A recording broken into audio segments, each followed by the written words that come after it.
বাবা মার ছায়া থাকে না, তখন আপন মানুষরা না দূরে চলে যায়, কেউ কারোর হয় না। জীবনে অনেক কিছু সহ্য করেছি, আমার সব মানুষদের দেখা হয়ে গেছে। হ্যালো গাইস, আমি Arup, welcome to my new blog. জয় শ্রীশ্যাম। অলরেডি আজ অনেক লেট হয়ে গিয়েছে, ওয়েদারটাও খারাপ, বৃষ্টিও আরম্ভ হয়ে গেছে। তো বেশি দেরি করব না, চলো তাড়াতাড়ি গিয়ে রান্নাটা বসিয়ে দিই। রান্নাঘরে চলে এসেছি।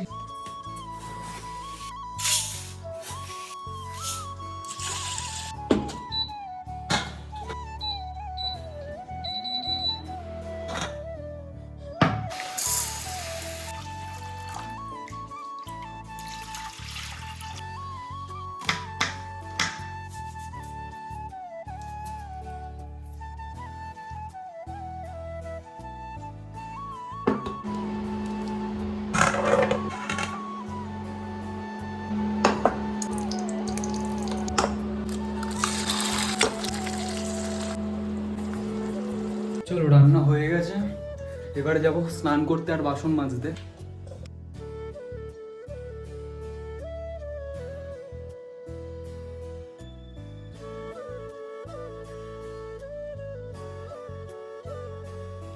বাসন মাজা কমপ্লিট, আর বেশি রেকর্ডও করতে পারিনি কারণ মাঝখানে বৃষ্টি এসে গিয়েছিল, ফোনটা যাও করে আমি চাপা দিয়েছিলাম।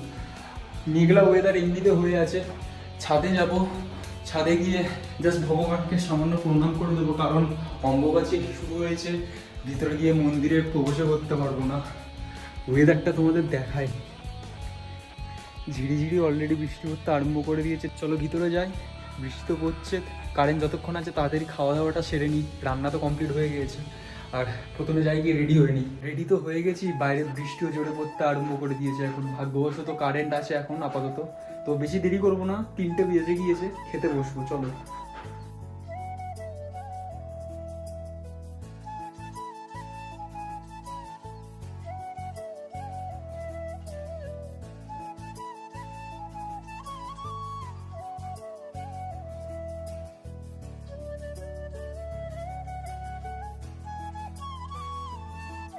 খাওয়া দাওয়া ঘর মোছা কমপ্লিট, তো এসে গেছি আমাদের গ্রামের রাস্তায়।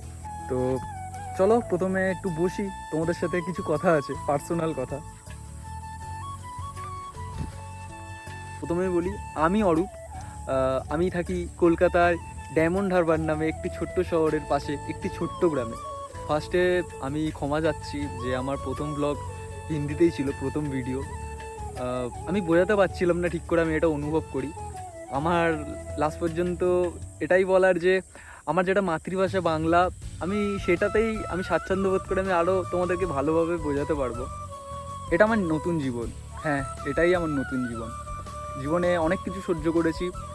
কিছুদিন আগে পর্যন্ত আমি কিছু শেখার জন্য বাইরে গিয়েছিলাম, সেটা আমার এমন ভাগ্য সেটা হয়নি। বাড়ি ফিরেও অনেক কিছু সহ্য করলাম, তো সেই জিনিসটা আমি বাদই দিলাম, আমার ওটা ভাগ্য ছিল, কপাল ভেবে নিয়েছিলাম। তো একটাই কথা, আমি ভাবি যে যার বাবা মা থাকে না, তার মাথার উপরে কিছুই থাকে না, হাতের কাছে কোনো এখন কাজও নেই, মানে আর মানুষ 5জন মানুষ হয়তো তোমার সাথে মিশবে, হয়তো তোমার সাথে হাসবে খেলবে, বাট ওরা আসল নয়। আমার সব মানুষদের দেখা হয়ে গেছে। অনেক সাহস করে এই ব্লগটা শুরু করেছি, এই ব্লগিং জার্নিটা নতুন করে বাঁচার আশা নিয়ে শুরু করেছি। এমন নয় যে আমি আগে কখনো কাজ করিনি, করেছি, টুকটাক কাজ করেছি। ভাগ্য এমন আমাকে নিয়ে গিয়েছিল যে আমি আমার পড়াশোনাটাও তখন কমপ্লিট করতে পারিনি, আমার মা বাবা মারা যায় তখন। তো হ্যাঁ, এই জায়গায় ফের আবার দাঁড়িয়ে আছি, নতুন করে ব্লগিং শুরু করেছি। কোনো যায় আসে না, সব মানুষদের দেখা হয়ে গেছে। আর সাহস করে এই ক্যামেরাটা তুলেছি, 5জন মানুষ হাসছে, 5জন মানুষ হাসলে হাসুক, এতে আমার কোনো যায় আসে না। আমার জীবনে যা ঘটবে, যেটা বাস্তব সেটা তোমাদেরকে দেখাবো। বেশি কিছু বললাম না, সন্ধেও হয়ে যাবে, আর কিছুক্ষণের মধ্যে আলো থাকবে না, বৃষ্টিতে থেমে গেছে তাই বাইরে এসেছি। আর কারোর ভরসা করো না, সাহসটা দেখো সবাইকার সামনে উঠে দাঁড়াবার। আজকের ব্লগটা এই পর্যন্তই, তাহলে আবার কালকে দেখা হবে নতুনভাবে। টাটা।